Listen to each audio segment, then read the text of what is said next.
자, 오늘 말씀은 에스더서 5장 보도록 하겠습니다.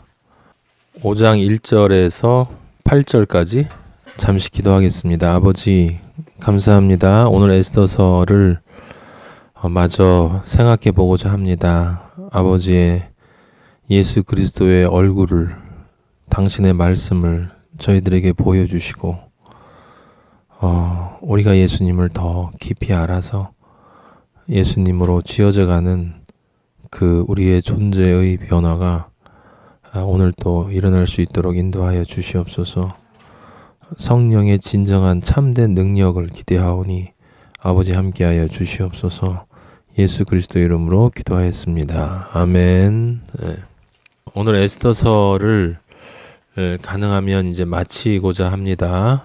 말씀드린 것처럼 그 에스더서는 믿음의 여인을 통한 민족의 구원이 아니고, 그리고 한 여성의 그 믿음을 통한 삶의 성공이나 성취, 자아실현 이런 것도 아닙니다. 에스더서는 하나님이란 이름이 전혀 나오지 않지만, 그리고 연대기적으로도 그 앞에 있는 느헤미야와 사실은 연대기적으로 맞지도 않지만 에스라서와 느헤미야와, 그럼에도 불구하고 영적으로 보면 아버지가 사람들이 쓴 성경을 그들이 마음대로 쓰도록 놔두면서도 실제로는 아버지가 원하는 방식으로 성경을 쓰신다는 것은, 그것을 정말 이해할 수 있으면 상상할 수 없는 신비가 있어요. 그래서 에스라, 느헤미야, 에스더는 하나의 책이고, 그 하나의 이야기, 바로 구원의 역사, 아버지의 새 창조의 역사를 다루고 있는 것이다 라고 여러분들에게 말씀을 드렸습니다. 그것은 세 가지였는데, 에스라서에서는 육의 구원과 혼의 구원이 일어나고, 그리고 느헤미야에서에서 영의 구원이 일어난다. 성령의 임재라고 하는 것. 그래서 구약과 신약에 해당되는 것이 에스라서였고, 느헤미야서는 오순절 성령 강림 이후다라고 말씀을 드렸어요. 그래서 그 에스더서는 그렇게 이루어진 구원의 역사, 또는 하나님의 아버지의 아들 만들기라고 하는 성경의 유일한 목적이 어떻게 완성되어지는가라고 하는 걸 전체적으로 다시 한번 검토하면서 이 성령의 역사 이후에 이 마지막 결론이 어떻게 나는가라고 하는 그 마지막 부분까지 온전하게 채워주는 그 책이 에스더서예요. 그러니까 그 에스더서 안에는 에스겔서와 요한계시록이 반드시 들어가요. 에스겔과 요한계시록이 들어있어요. 에스겔서는 구약의 요한계시록이고, 요한계시록은 신약의 에스겔서다라고 여러분들이 생각을 하면 될 것 같아요.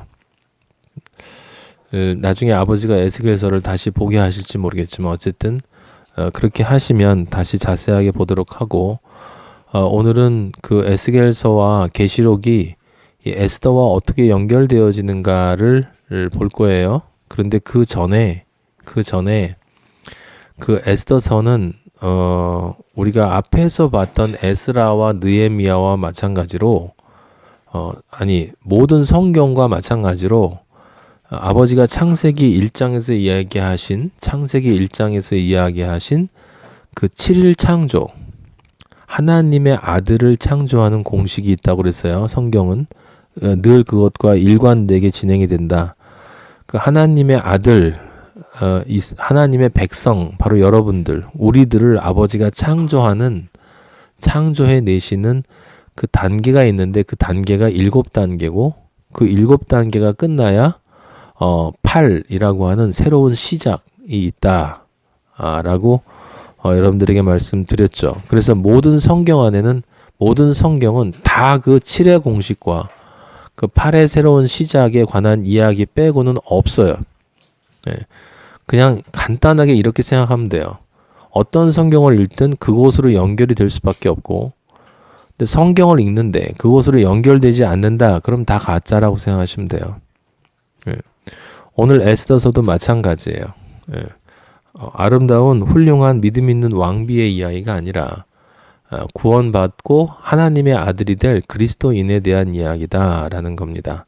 그래서 다시 한번 에스더서가 그 앞에 있는 에스라와 느헤미야를 어떻게 정리를 해주고 있고, 그리고 창세기 1장에서 아버지가 이야기하셨던 그 공식이 어떻게 에스더서에서 완성되어지는 거를 오늘 여러분들에게 자세하게 얘기해 줄 테니까 잘 듣도록 하세요.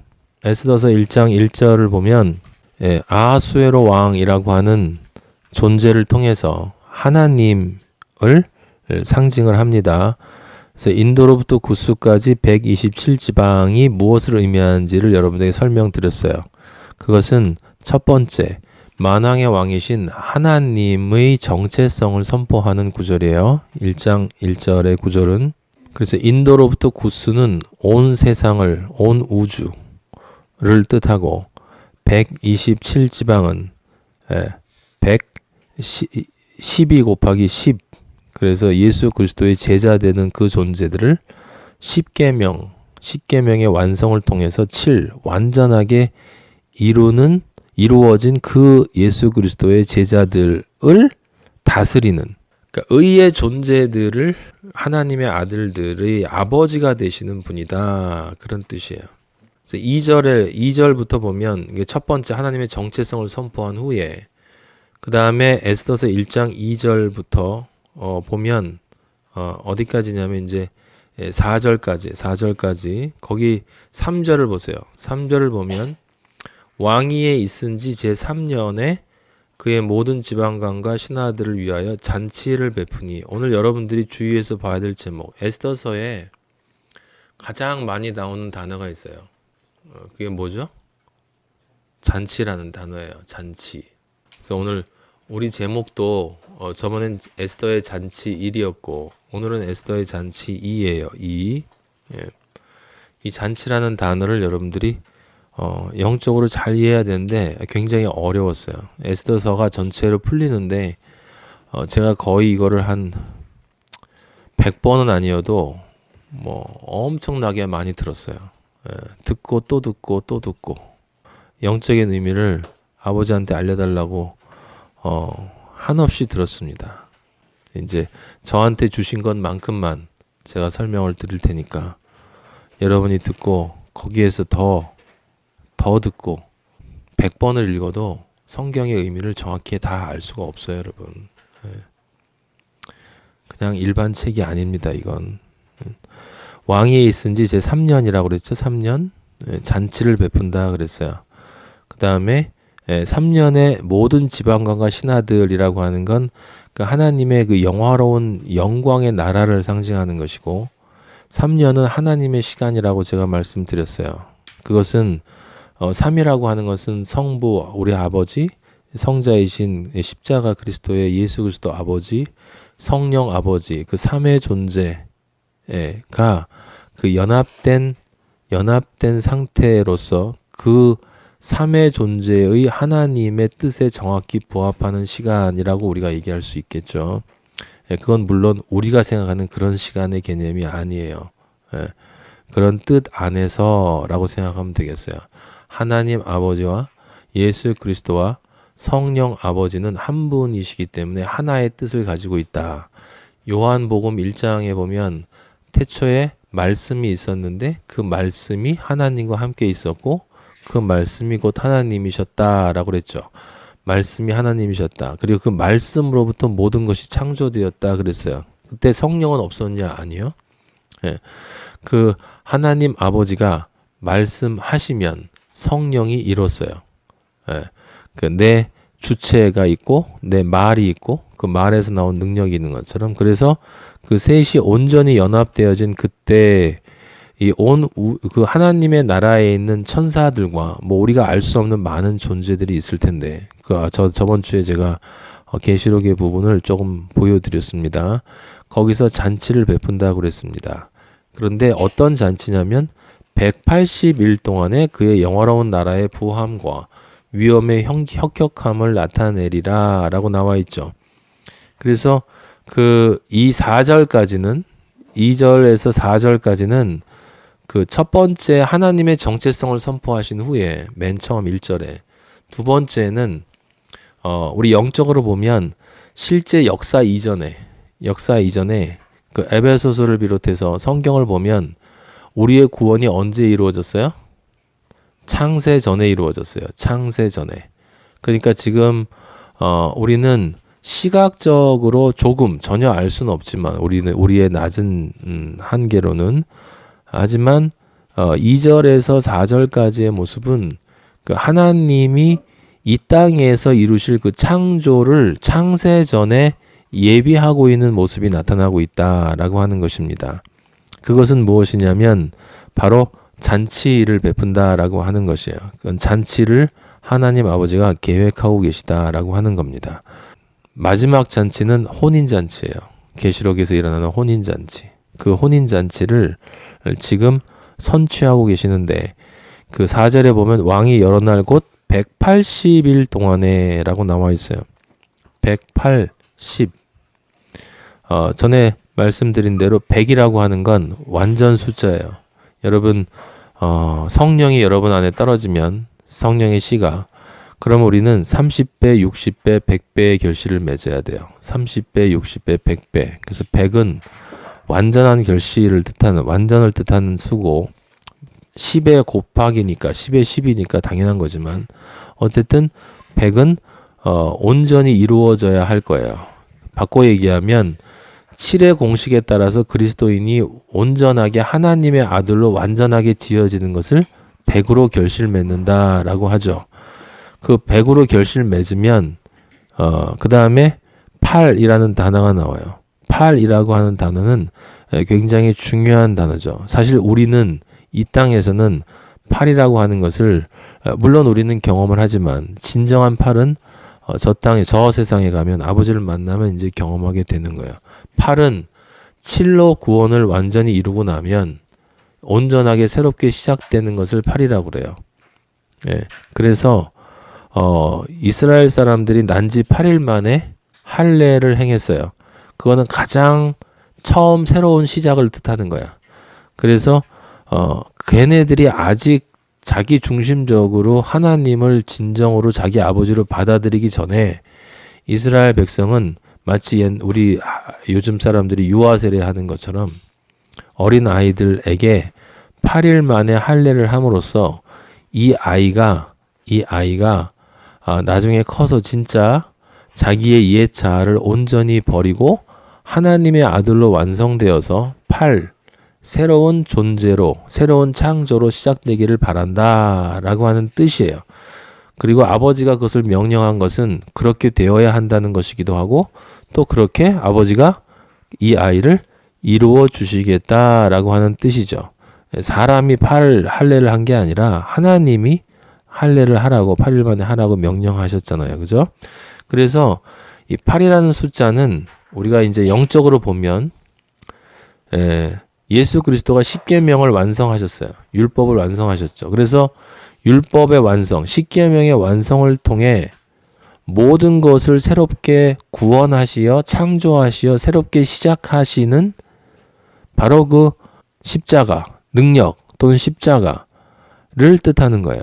그래서 그 뒤에 10이 있는 거죠. 그 18과 10이 합쳐지면 그 십계명을 통해 모든 것을 완성하시고 새롭게 시작하는 십자가를 뜻하는 거예요. 그러니까 181이라는 것은 맨 뒤에서부터 보면 십계명을 온전하게 완성함으로써 모든 것을 새롭게 시작함으로 그래서 우리 그리스도인들의 완전한 구원을 이루시는 창조의 사건을 이 바로 그 뒤에 보면 영화로운 나라의 부함과 위엄의 혁혁함이 바로 그거예요. 아버지의 영광은 언제 드러나냐면 아버지의 사랑이 나타날 때 드러나는데 아버지의 사랑은 우리가 하나님의 아들이 될 때 나타나는 것이고 그래서 아버지의 영광은 우리가 하나님의 아들로 완성되어지는 것을 통해서 나타난다라고 하는 거죠.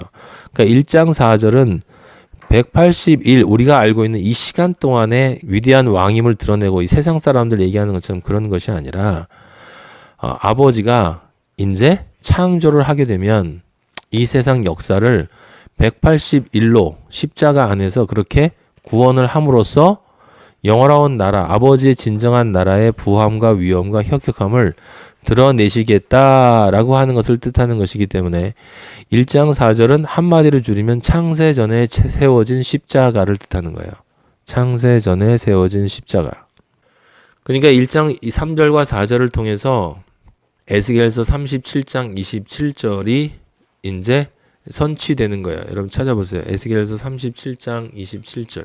내 처소가 그들 가운데에 있을 것이며, 이게 새 예루살렘을 상징하는 거예요. 내 처소가 그들 가운데 있을 것이며, 성전이 그들 안에 있다는 거예요. 예수 그리스도가 우리 성전이야. 있을 것이면 나는 그들의 하나님이 되고 그들은 내 백성이 되리라. 이 성경이 존재하는 유일한 목적이 지금 여기 나와 있어요. 에스겔서 37장 27절에. 이사야 43장 7절에 나와 있지만 에스겔서에도 나와 있고 곳곳에 나와 있어요. 성경은 한 가지 사실 이외에는 다른 것을 목적하고 있지 않다라고 제가 반복해서 계속 말씀드렸습니다. 그건 우리가 하나님의 아들이 되는 거고 백성이 되는 거예요. 그래서 하나님이 우리의 아버지가 되는 거예요. 그것을 이루겠다라고 하시는 일이 지금 그러니까 창세 전에 구원을 아버지가 계획하셨는데 그것을 어떻게 계획했는지 우린 모르잖아요. 그냥 성경에 그냥 창세 전에 예레미야서 보면 너가 뱃속에 태어나기 전에 란 이야기를 했는데 에스더서에서는 지금 감각적으로 그러한 것이 어떻게 대충 이루어졌다는 것을 보여주고 있단 말이에요. 어떻게? 아버지가 그 아버지의 나라에 아버지가 홀로 계신 게 아니지 않습니까? 천사도 있고 수많은 그 아버지의 나라에 있는 그 나라에서 이제 내가 창조를 함으로써 역사 속에서 어떻게 인간으로 하여금 하나님의 아들로 만들어 갈 것이다 라고 하는 것을 선포하시는 장면이다 라는 거예요. 아시겠습니까?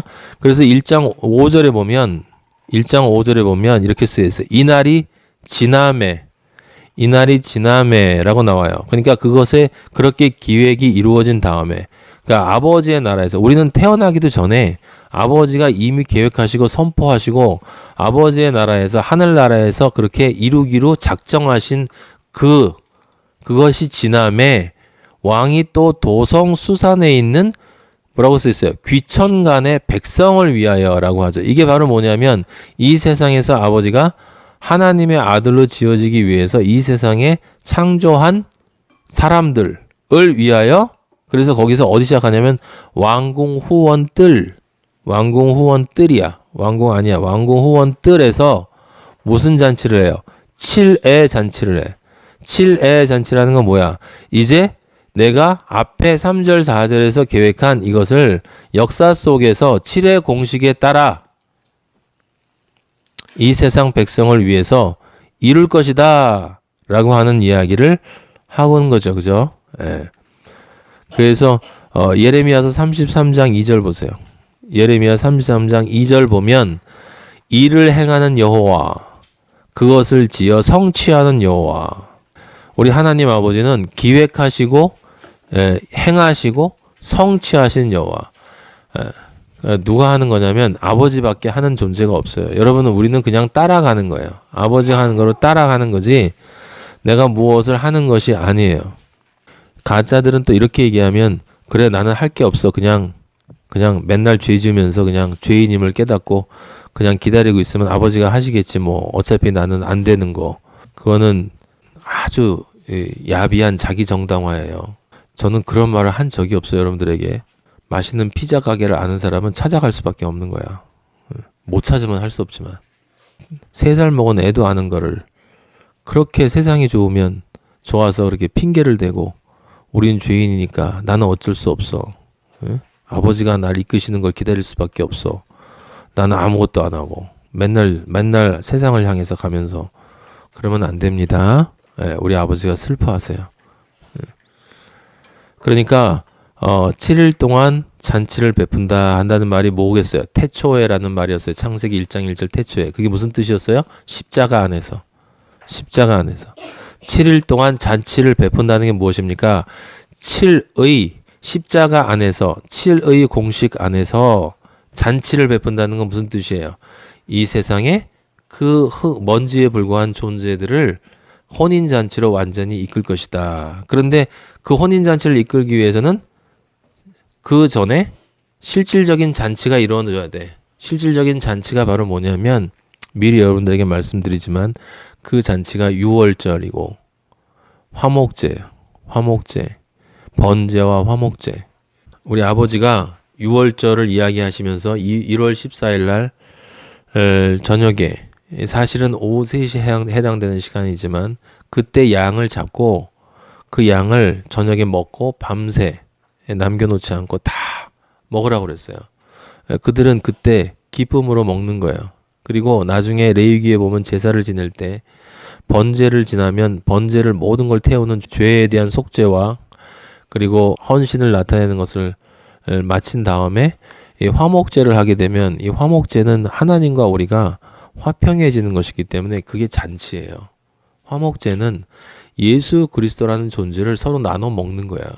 나눠 먹고 기뻐하는 거죠. 예수님이 십자가에 올라가시 전에 그 유월절 지키시면서 이건 내 살이니 먹어라. 이 말이 유월절에 해당이 되는 거고 또 어디에 해당이 돼요? 화목제에 해당이 돼요. 화목제. 그래서 화목제는 기쁨이에요. 기쁨. 잔치가 되는 거예요. 예. 그래서 유월절과 화목제와 번제, 사실은 모든 제사가 사실은 구약에서 행해지는 모든 제사가 우리에게는 잔치예요. 잔치. 아버지가 베풀어 주시는 잔치. 왜? 이제 너희 거 다 용서해주고 내가 너희 거 다 용서해주고 너희를 기쁨의 사람으로 만들어줄게 라고 하는 것이기 때문에 그 제사를 가는 사람은 즐거운 거야. 즐거운 거예요. 그 제사가 있었고 근데 그 다음에 진짜 잔치가 있었죠. 언제? 십자가가 있었어요. 십자가. 그 십자가가 사실은 진짜 잔치였다고요. 하나님이 우리를 위해서 자신의 살과 피를 주면서 먹고 마시라 라고 하는 잔치였어요. 그걸 먹고 너희들 기뻐해라 라고 하는 잔치. 근데 그 잔치에 참여하지 못하면 마지막 잔치에 참여하지 못하는 거예요. 그래서 에스더서가 지금 잔치 얘기가 계속 나오는 거예요. 잔치 얘기가 여러분. 엄청난 책입니다. 이 책이. 거기 그래서 1장 5절에 그 얘기가 나왔고 여러분도 우리 저번에 봤지만 7절에 보면 그래서 금잔으로 마시게 한다라고 했잖아요. 7일 동안 잔치를 베풀고 금잔으로 마시게 한다. 금잔 정금, 의를 상징한다고 그랬어요. 정금같이 나오니라. 우리는 다 잔의 모양이 우리는 다 각기 다양한 모습이지만 하지만 하나님의 은혜로 구원에 이른다. 그 어주가 한이 없는데 법도가 있다고 그랬어요. 억지로 하지 않게 한다. 그래서 우리가 스스로 간절히 하나님 아버지를 찾을 때, 부르짖을 때 내가 응답하리라 라고 하는 그것이 있는 것이고 그래서 십자가에 예수 그리스도께서 스스로 올라가셨잖아요. 스스로. 그럼 우리는 십자가를 매일 지고 살아야 되는데 어떻게 져요? 스스로 기뻐서 억지로 하는 게 아니다 이 말이에요. 억지로 하는 게 아니에요. 그것을 그렇게 매일매일 우리가 지는 십자가가 아버지에게로부터 우리에게 흘러내리는 뭐예요? 은혜예요. 은혜. 그게 어주야. 그래서 그 어주가 한이 없다. 아버지가 우리에게 부어주시는 성령의 은혜는 한이 없다. 한량 없다. 부어주시고 또 부어주신다 라고 하는 그 부어주시고 또 부어주심을 통해서 우리에게 일어나는 일은 뭐냐? 우리가 예수 그리스도와 가까워지는 거야. 우리가 예수 그리스도를 변화하는 거야. 그럼 예수 그리스도를 변한다는 건 그만큼 우리 것은 잘라져 나간다는 뜻이잖아. 그런데 나는 안 자르고 예수 그리스도만 달라고 그러니 그게 되겠냐고 그게 되겠냐고요.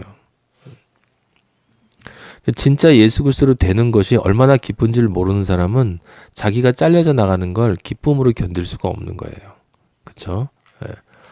그게 이제 그 역사 속에서 하나님 아버지가 이렇게 창조를 이루신다라고 하는 것을 뜻하는 거죠. 그런데 그 역사 속에서 이제 이루어 가는데 제일 먼저 이룬 선택받은 민족이 어디였어요? 이스라엘이었어요. 이스라엘. 율법을 통해서 구원받겠다라고 하는 이스라엘 민족이었고 그 이스라엘 민족을 대표하는 존재가 바로 와스디였었어요. 와스디. 그래서 첫째, 성경에서 첫째는 항상 율법을 상징하는 거예요. 율법. 율법은 그냥 구약의 율법만을 의미하는 게 아니라 인간적인 나의 노력으로 하나님을 믿어보겠다 하는 것들이 다 와스디예요. 그래서 그 1장 9절에 보면 우리가 저번 주에 읽었지만 왕후 와스디가 여인들을 위하여 잔치를 베풀어요. 일단 여인들을 위하여 잔치를 베푸는 존재는 왕후가 아니야. 하나님이고 아버지가 남편이 여인들을 위하여 베풀지 여자가 여자한테 잔치를 베풀면 안 돼요. 그건 동성애예요. 성경이 말하는 동성애. 아셨습니까? 이게 진짜 동성애야. 세상이 세상을 사랑하는 것. 내가 세상을 사랑하는 거. 내가 세상을 사랑하는 게 간음이고 동성애예요. 예. 예. 왕후 와스디가 여인들을 위하여 잔치를 베푸니까 누구겠습니까? 그 우리 요즘식으로 따지면 중간에서 자기가 하나님의 은혜를 주겠다고 까부는 인간들, 바리새인, 사두개인, 서기관들이었고, 뭐 어디는 교황 같은 분들이고, 또 어떤 분들은 또 많은 성직자들이 마치 자기가 잔치를 베푸는 것처럼 그렇게 교만을 떠는 사람들이 있어요.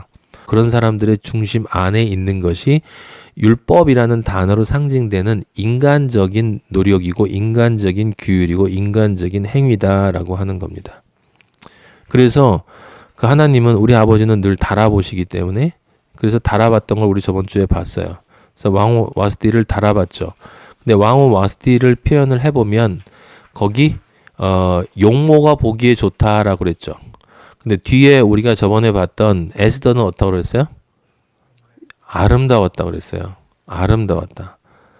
용모가 보기에 좋았다라는 말과 아름다웠다, 사랑스러웠다라는 말이 여러분 대비되고 있다는 말을 잘 생각하셔야 돼요.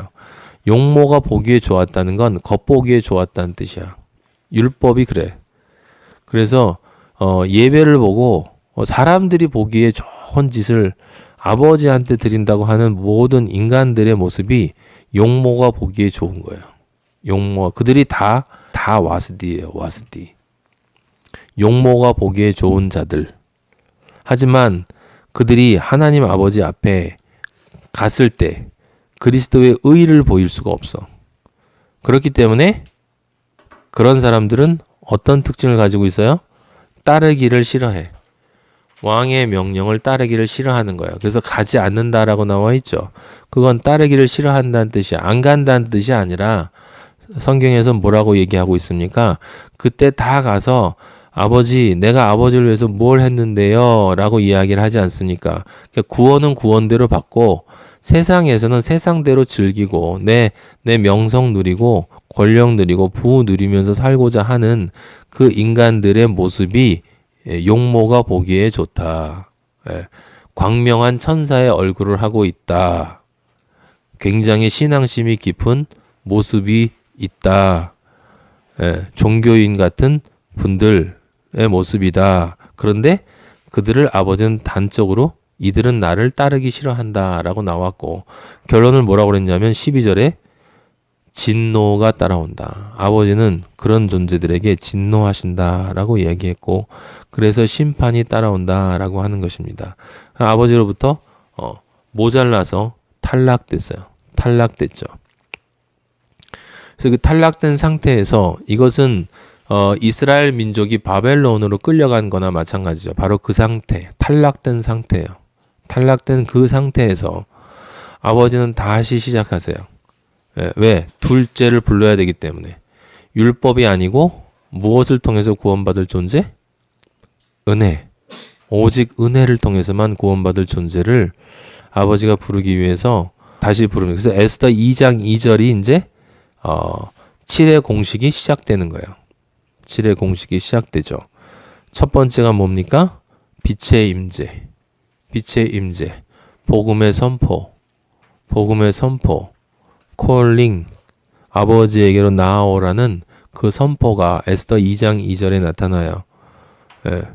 전국 각 지방의 관리를 면하여 아리따운 처녀를 본인이 아름답다라고 믿고 있는 처녀들이라면 다 불러서 그걸 청량하는 천사의 손에 맡겨서 실제로 그런 존재가 되었는지를 확인하고 왕비로 삼을 것인가를 결정하시면 되겠습니다. 그래서 그렇게 사람들을 부르죠. 그게 창세기 1장에 나와 있는 첫 번째 공식의 첫 단계, 그리고 우리가 알고 있는 뭐예요? 유월절. 이스라엘 절기의 유월절. 그게 첫 번째 단계였었어요. 그래서 2장 4절에 보면 왕이 눈에 하니 왕이 그 말을 좋게 여겨 그대로 행하니라. 이게 무슨 뜻이에요? 왕으로부터 그 복음이 전하여졌다라고 하는 거죠. 그럼 이 복음이 전하여졌다라는 것 안에 무엇이 들어가 있어요? 십자가가 들어가 있단 말이에요. 십자가가 들어가 있다고요. 십자가가 들어가 있으니까 그 위에 우리가 1장 앞에서 봤던 우리 하나님 아버지가 잔치를 베푸신다라는 말에 그 더 깊은 뜻이 무엇이겠어요? 다른 것이 아니라 자기 살을 주셨다는 얘기예요. 창세전에 잔치를 베푸셨다는 것은 창세전에 십자가를 세워서 화목제의 제물로 자신이 될 것을 선포하셨다는 뜻이고, 그래서 그것이 이미 이루어졌다라고 하는 것이고, 그러니까 이 유월절을 통해서 하나님이 바로 그것을 선포하는 거예요. 2000년 전에 예수 그리스도가 십자가에 달렸나 안 달렸나는 그게 중요한 게 아니야. 그리스도인은 십자가 달리기 전에 그리스도인들은 십자가 달릴 것을 믿고 하나님의 아들이 되는 거고, 십자가 달린 후에 지금들은 십자가가 세워졌음을 믿고 십자가가 세워질 것을 믿고 구원받는 사람들이 있고, 십자가 세워진 것을 믿고 구원받는 사람들이 있고, 십자가가 세워진 것을 알고 구원받는 사람은 아무도 없어요. 그건 아무도 없어. 믿어야만 알 수 있어요. 그래서 십자가가 언제 세워졌느냐, 우리 인간의 시간에 그건 전혀 중요한 게 아니에요. 여러분 안에 십자가가 세워져야 돼요. 믿음의 십자가가 내 안에 세워지기 전엔 그 십자가가 성경의 어떤 십자가도 나와는 아무 관계가 없어. 내가 어떤 상태인가는 전혀 중요하지 않아. 내 안에 진짜 십자가가 세워져야 돼. 그래야만 그게 바로 그 복음을 내가 받아들이게 되는 것이다. 그래서 2장 4절에 왕이 그렇게 행했죠. 뭐예요? 공포를 했어요. 공포를 해서 다 나에게로 와라. 너희가 자격이 되면, 아름답다고 하면 내가 왕비로 삼아주겠다. 그게 6월절에 자유에 대한 약속이었어요. 자유. 진짜 진리가 너희를 자유케 하리라. 내가 진리다. 나에게로 와라. 그 다음에 에스더 2장 12절 보면, 그 12절 보면 처녀마다 차례대로 아하수에로 왕에게 나아가기 전에 여자에 대하여 정한 규례대로 12달 동안, 저번 주에 제가 얘기했어요. 6달은 모략 기름을 쓰고, 모략은 시체에다 바르는 거라고 그랬죠. 그 다음에 6달은 향품과 여자에게 쓰는 다른 물품, 향기가 나야 돼. 그러니까 예수 그리스도는 저주받은 죄인으로 죽고, 그리고 우리를 대신 그렇게 죽으신 그 희생자로서 어린 양의 향기가 나는 거예요. 그 에스더 2장 12절은 무엇을 나타내냐면, 그 이스라엘 사람들이 6월절 저녁에 어린 양을 잡아먹은 다음에 그 다음에 계속 쓴 무교병, 인간의 것으로 부풀지 않은 떡을 먹었단 말이에요. 그게 예수 그리스도를 먹는 거야. 예수 그리스도를 계속 먹어서 어떻게 돼야 되는 거예요? 무교절이 끝나면 내 옛자가 완전히 사라져 버려야 되는 거야. 그러니까 지금 2장 12절 이야기는 바로 두 번째, 무엇을 나타내냐면 내 옛자에 대한 심판과 그 옛자적인 것을 완전히 지워버리는 그것을 뜻하는 거예요. 우리나라 신화에 나오는 곰이 동굴에 들어가서 100일 동안 마늘하고 쑥만 먹는다라는 그거하고 같은 얘기예요. 이 얘기가. 그러니까 거기 이 얘기를 써도 마찬가지라니까. 하나님이란 단어가 안 나온다는 전혀 중요한 게 아니에요. 영의 의미를 읽지 못하면 하나님이란 단어가 100번 나와도 하나님 못 봐. 그래서 6달이라는 것은 뭐예요? 6달이라는 뜻이 아니라 부정하고 새로운 존재로 나왔다라는 뜻하는 거죠. 그렇게 됨으로써 어떤 존재가 되는 거예요? 완전히 깨끗한 마리아가 되는 거예요. 그러니까 6단 모략 기름을 쓰고 내 옛것 지저분한 것을 다 지워버리고, 그 다음에 예수 그리스도의 향기가 나에게 남으로 해서 내가 이제 남편과 연합할 수 있는 여자가 돼야 되는 거야. 여자로 다시 태어나. 곰이 여자가 되는 거야. 곰이 여자로 다시 태어난다. 거듭난다. 거듭난 거죠. 거듭났으니까 뭐 된 거야? 부활한 거야. 부활.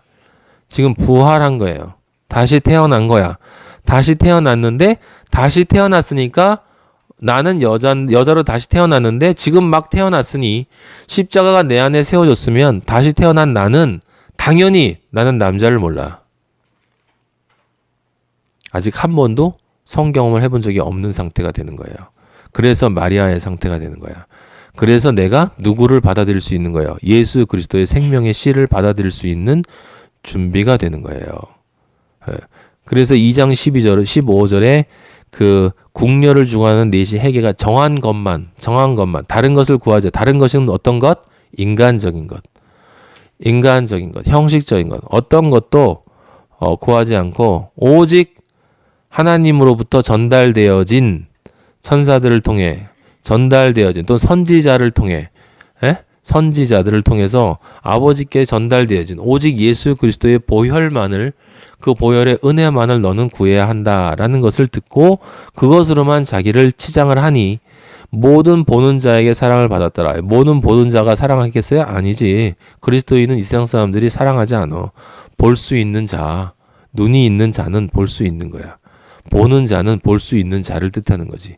듣는 자는 들 수 있는 자를 들을 수 있는 자를 뜻하는 거고 이런 걸 보면서 그래 우리는 그리스도인은 세상에서 훌륭하게 돼서 모든 사람으로부터 칭찬을 받아야 돼. 그런 엉터리 말을 또 끄집어내는 거예요. 자, 2절은 그러니까 지금 우리가 본 거는 두 번째 단계예요. 무엇입니까? 무교절을 뜻하는 거야. 무교절. 그 무교절이 에스더 2장 12절에서 15절 사이에 나와 있는 거예요. 그 다음에 무교절 다음에 뭐야? 초실절이지. 초실절은 새롭게 다시 태어나는 거야.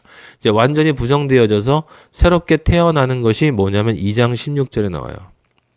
아하수에로 왕의 제7년 10월. 그러니까 제7년 10월이잖아. 십계명을 완전히 완성하는 제7로 10을 10을 완성한다. 십자가의 보혈. 십자가의 보혈을 가지고 에스더가 하나님 앞으로 들어가니 하나님 아버지가 모든 여자보다 이 세상 누구보다 바로 그 십자가의 보혈을 믿음으로 자신의 의의 옷으로 입은 그 에스더를 더 사랑했다. 그가 모든 처녀보다 왕 앞에 그렇기 때문에 더 은혜를 받았어. 그래서 왕이 그의 머리에 관을 씌웠어요. 거기 2장 17절에 그 머리에 관을 씌우고 전에 모든 여자보다 에스더를 더 사랑함으로 더 은총을 얻었다라 거기까지 더 은총을 얻었다까지가 초실절이야. 새롭게 다시 태어났는데 마리아가 너무 아름다운 거예요. 왜냐하면 너무 깨끗해서 예수 그리스도의 보혈이 너무 보여서 그래서 이제 은총을 내릴 수가 있는 존재가 되는 거죠. 그래서 거기 머리에 관을 씌운다. 그래서 왕으로 삼는다. 이게 뭐예요? 그게 오순절이야. 성령의 임재. 그 네 번째 단계가 되는 거예요. 그래서 2장 17절에 머리에 관을 씌우고 의의 면류관을 씌워준 거죠. 그게 신약에는 어떻게 나와 있어요? 탕자에게 아들의 반지를 끼워주고 아들의 신발을 신기고 그래서 구약의 율법 대신 신약의 은혜로 오직 은혜로 하나님 아버지의 아내로 예수 그리스도의 아내로 삼았다. 그래서 우리 신약에도 탕자가 돌아온 후에 아버지가 뭐 열어줬어요? 잔치를 베풀어줬어. 그리고 뭐 잡았지? 소 잡았어. 그 잔치가 뭐예요? 예수 그리스도의 십자가의 보혈이야. 소는 하나님 아버지를 상징하는 거예요. 하나님 아버지. 하나님 아버지가 그렇게 십자가에서 보혈을 흘리고 자신의 육을 주셨기 때문에 얘가 이렇게 아들로 왕자가 되었다라는 것을 뜻하는 게 바로 그 탕자의 이야기였잖아요. 지금 그 일이 그 오순절 사건이 여기서 지금 일어나는 거예요. 그럼 그 오순절 사건이 바로 십자가고 그 십자가가 탕자에게서 일어났고 마지막에 그 구약에서는 그 오순절 사건이 뭐로 표현되어 있어요? 화목제로 표현되어 있단 말이에요. 화목제. 아셨어요? 화목제, 십자가, 잔치, 탕자의 잔치, 하나님 아버지의 잔치, 말세의 마지막에 있을 그 새 예루살렘의 그 혼인 잔치, 그리고 그 잔치 전에 하나가 더 있는데 하나님의 큰 잔치가 있어요. 그건 조금 더 깊은 건 좀 이따 얘기하도록 하고, 어쨌든 다 같은 것이다. 그래서 이렇게 해서 우리 구원의 공식의 네 번째 단계까지 이루어져요. 그럼 다 오순절 다음에 하나님 아버지의 말씀과 성령이 나한테 임하는 거잖아. 그죠? 연합된 거란 말이에요. 연합돼야만 하나님 아버지의 성령이 나에게 임할 수 있는 거죠. 내 성령과 연합되어져서. 그래야만 말씀이 떨어져. 말씀이 떨어진다는 건 무슨 뜻? 하나님의 뜻이 내 삶의 실질적인 뜻이 된다고요. 그런 존재만이 뭐가 된 거예요? 예수 그리스도와 온전히 연합되기 때문에 진짜 예수 그리스도다운 예수 그리스도가 되는 거예요. 에스더가 바로 그 존재고 그 존재가 그리스도인이다 라고 얘기하는 거예요. 그러면 그렇게 해서 내가 성령과 연합하고 아버지로부터 말씀이 떨어지면 그 다음에 오순절 다음에 뭐가 있었어요? 나팔절이 있었잖아. 나팔절은 뭐예요? 나팔 부는 거야. 나팔 누가 처음에 불었죠? 기드온이 불었잖아요. 기드온이 영적 전쟁을 벌이면서, 거기서 이제 영적 전쟁에 나와 있지 않았지만 어쨌든 그 적들과의 십몇만의 대군을 싸워서 이기는데, 그때 빈 항아리 안에다가 횃불만 들고 갔어.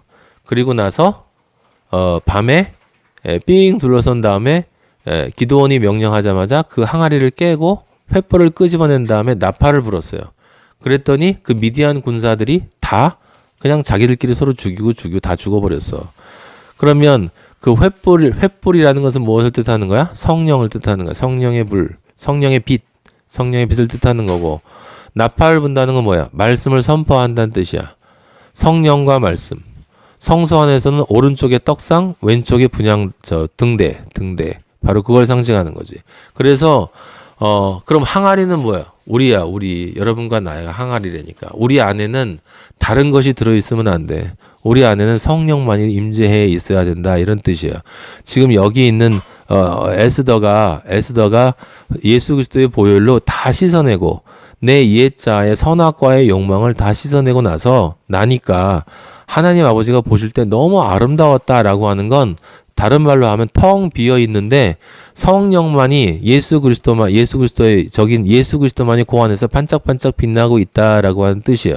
그래서 우리 그리스도인은 기드온이 보여준 것처럼 그렇게 세상을 사는 거예요. 빈 항아리에 성령, 그리고 성령의 검인 말씀만 가지고 있다가, 그 빈 항아리 딱 그거밖에 없어. 성령과 말씀만 가지고 살다가 아버지가 명령하시면 그 항아리를 깨고 내가 빛으로 세상에 비춰지는 거고, 그 다음에 비춰지는 것과 동시에 광야의 소리처럼 진리의 소리를 만나는 사람, 아버지의 기회를 주는 사람에게 지금 제가 하는 것처럼 이렇게 말씀을 선포하는 거야. 그럼 말씀을 선포하면 무슨 일이 일어난다고 그랬어요? 바울이 뭐라고 그랬죠? 하나에게는 구원에 이르는 향기요, 또 하나에게는 멸망에 이르는 향기다. 하나는 생명의 향기가 되고 하나는 죽음의 향기가 된다. 예수 그리스도의 십자가 그 복음은 한 존재에게는 회개에서 구원에 이르는 오른쪽의 십자가의 죄인에게는 구원의 향기가 되고, 왼쪽의 잘못된 쪽에 서 있는 십자가의 죄인에게는 지옥 가는 향기가 된다. 그러니까 나팔, 말씀, 이건 다 뭐요? 구원과 심판을 상징하는 거예요. 그러면 오순절, 지금 조금 전에 우리가 본 것처럼 에스더가 오순절의 임재, 성령과 말씀의 임재를 받았으면 당연히 그 에스더로 상징되는 그리스도인은 무엇을 해야 해? 말씀을 선포함으로써 세상의 구원과 심판을 드러내야 되는 거야. 예수 그리스도처럼 살아야 되는 거야. 그래서 2장 18절 바로 다음에 뭐가 나와요? 모르드게가 왕의 목숨을 구하는 것으로 나와.